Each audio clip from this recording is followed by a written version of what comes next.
They mocked her the moment she closed the tunnel. Not when she first moved in. Not when she started hauling supplies along the abandoned tracks. But the day she sealed it. That was when the laughter started. "You don't lock yourself underground before winter," one of the men said, shaking his head. "You'll suffocate before the cold even gets you," another added. And then came the louder voice, carrying across the frozen valley. "She's building her own grave."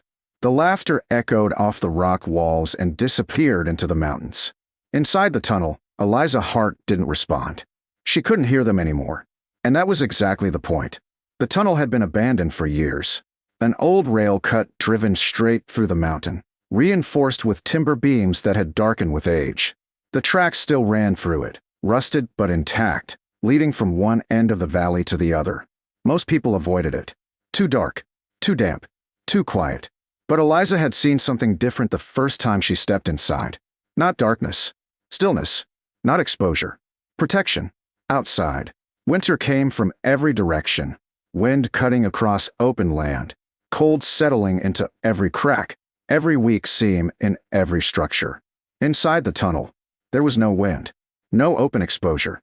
Just stone. And stone didn't lose heat the way wood did. That's what she had been counting on. The idea didn't come from nowhere. Years earlier, before she ever reached this valley, Eliza had traveled through mining country, places where men lived deep underground for months at a time. She had stepped into those tunnels during winter and felt it instantly. Not warm, but stable. The temperature didn't swing wildly like it did outside. It didn't drop the moment the sun disappeared. It held, slow, consistent, almost indifferent to the world above. That stayed with her. So when she found the abandoned rail tunnel at the edge of the valley, she didn't see danger. She saw insulation. She saw mass. She saw a place where cold couldn't rush in, and heat wouldn't escape quickly. But the tunnel alone wasn't enough. It was open at both ends. Air flowed through it freely, carrying cold from one side to the other like a corridor. So she changed that. She sealed it. Not completely. Not carelessly. Carefully. The entrance facing the valley was closed off first. She built a thick timber barrier just inside the opening, reinforced with packed earth and stone. Then she layered it, canvas, wood, more earth, until the wind couldn't push through. Not fully airtight, but controlled. The second opening, the one deeper into the mountain, she narrowed. Not sealed, just reduced. Enough to slow airflow, not stop it. Because she knew something most people didn't think about. You don't survive by trapping air completely. You survive by controlling how it moves. Too much airflow, and heat disappears. No airflow, and air becomes useless. Balance. That was what she built. Inside the tunnel, she created her living space along one side of the tracks. A raised wooden platform. A small canvas shelter for sleeping. A simple stove. Nothing excessive. Nothing wasteful. Because the tunnel itself was doing most of the work.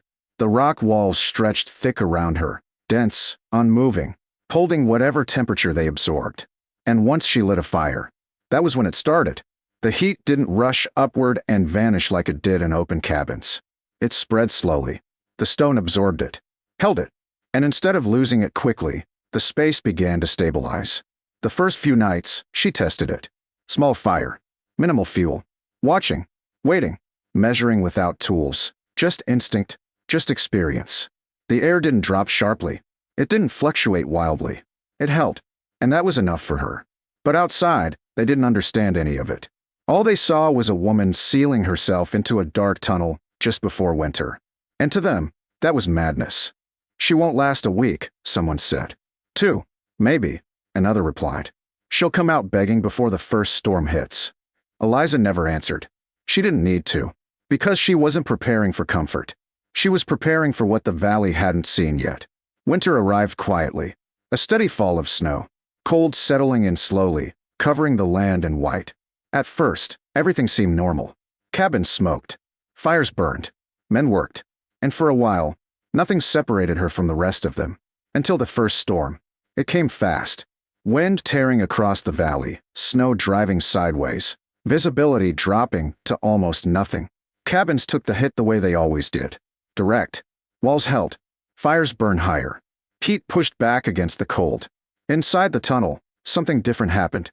There was no wind. Not inside. The air stayed still. The fire burned low. And the warmth. Stayed. Not sharply, not intensely, but steadily. The stone walls absorbed it, softened it, held it in place. By morning, when the storm passed, the valley looked shaken. Snow piled high, drifts blocking paths, men clearing doors just to step outside. Inside their homes, the cold had crept in during the night. Fires had been fed constantly, and still, the warmth hadn't held. Inside the tunnel, Eliza woke to the same temperature she had gone to sleep in.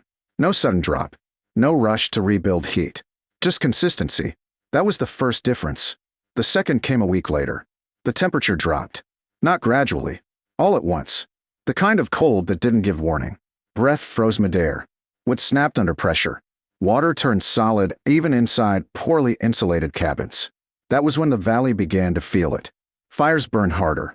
Wood disappeared faster. Sleep became lighter, broken by the need to keep the heat alive. And slowly, quietly, the cold began to win. One evening, a man named Turner passed near the tunnel. He wasn't looking for it. He was trying to reach the far end of the valley before dark, but the cold had slowed him, the wind cutting harder than expected. He saw the sealed entrance, remembered the laughter, and hesitated. Then he knocked, not because he believed, but because he didn't have a better option. Inside, Eliza heard it. She paused, then stepped toward the barrier and opened the inner door she had built into it.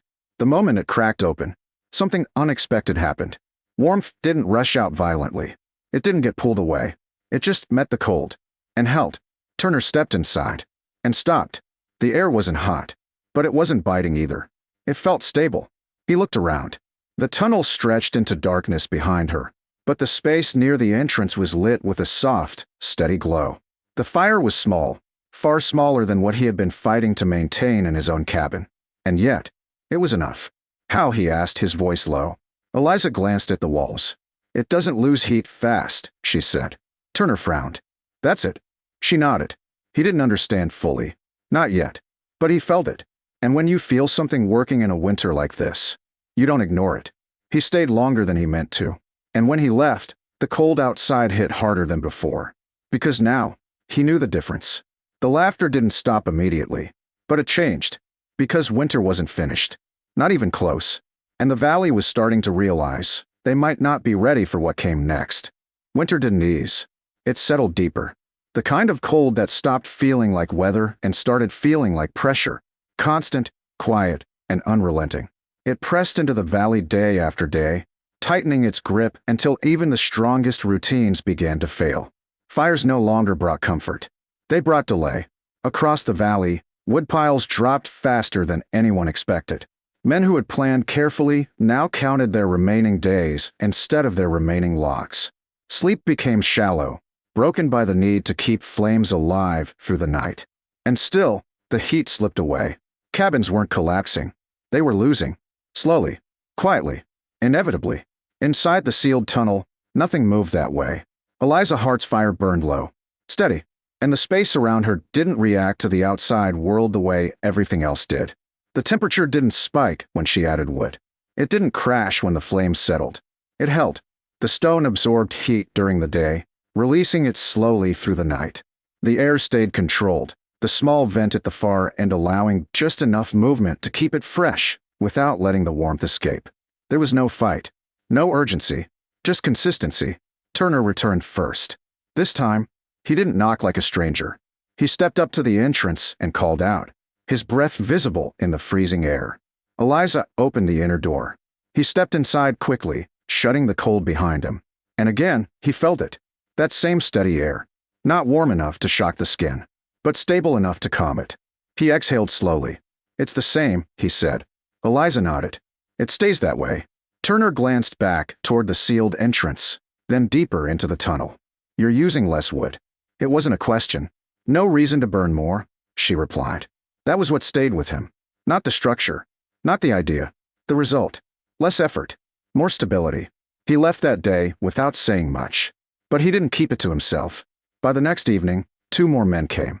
Then 3. Not desperate. Not yet. But curious enough to see for themselves. They stepped inside, one by one, and the reaction was always the same. Silence. Not confusion. Not disbelief. Just a quiet recognition that something here worked differently. One of them, an older man named Harlan, ran his hand along the stone wall. "It's cold," he said. Eliza nodded. "It starts that way." He frowned. She stepped closer, placing her own hand against the rock and holding it there. "Give it time," she said. They didn't fully understand, but they noticed. The longer they stood there, the less they thought about the fire. Because the warmth wasn't coming from it alone.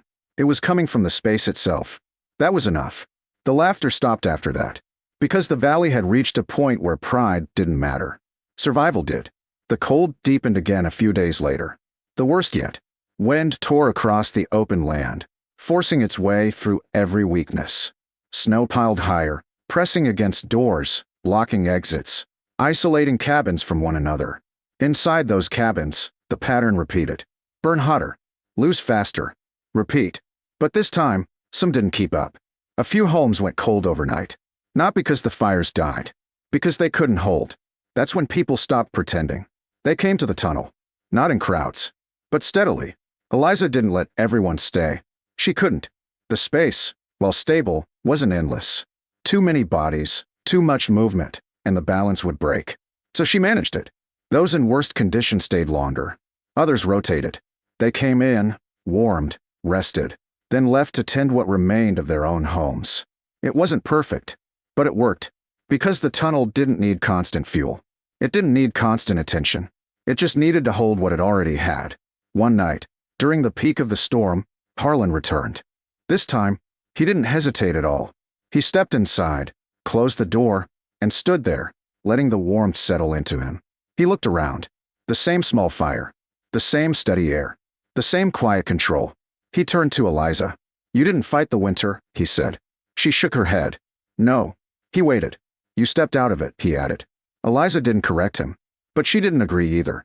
Because that wasn't what she had done. She had changed the conditions. Reduced exposure. Controlled movement. Slowed loss. That was all. But sometimes, that was enough to make it look like something else entirely. The storm lasted 3 days. When it finally passed, the valley looked different. Not destroyed, but worn. Snow lay deep across everything, reshaping the land. Some cabins stood damaged. Others stood intact, but their owners knew they had barely held on. And then there was the tunnel. Unchanged. Quiet. Steady. People didn't laugh when they passed it anymore. They studied it. Carefully. Because once something proves itself in the worst conditions, you don't forget it. The temperature began to rise slowly after that. Not warm, but manageable. The worst had passed. And with it, something shifted. Men who had spent their lives building above ground began to think differently. Not abandoning what they knew, but adjusting it. Earth packed against walls. Entrances shielded. Airflow controlled instead of ignored. Some even began reinforcing old storage tunnels, expanding them, testing the same idea on a smaller scale. Eliza didn't lead them. She didn't need to. She explained when asked. Showed what mattered. "Don't let the cold move freely," she said once. "And don't let the heat escape quickly." That stayed with them. By the time the snow began to melt, the valley had changed. Not just from the winter, from what it had learned. And when the next winter came, as it always did, the difference showed. Fires burned lower. Cabins held longer. Wind didn't steal as much. And in some places, the ground itself became part of the shelter. One evening, as the first snow of that new season settled quietly across the valley, Turner stood beside Eliza at the tunnel entrance. They watched smoke rise from cabins that no longer struggled the way they once had. "It's different now," he said. Eliza nodded. The wind brushed across the entrance, but it didn't reach inside. "They laughed at you," Turner added. Eliza looked out across the valley, then back at the tunnel behind her. "They didn't understand," she said. Turner was quiet for a moment. Then he nodded. "They do now." Eliza didn't answer. She didn't need to. Because across the valley, the proof was already there. And this time, no one was laughing.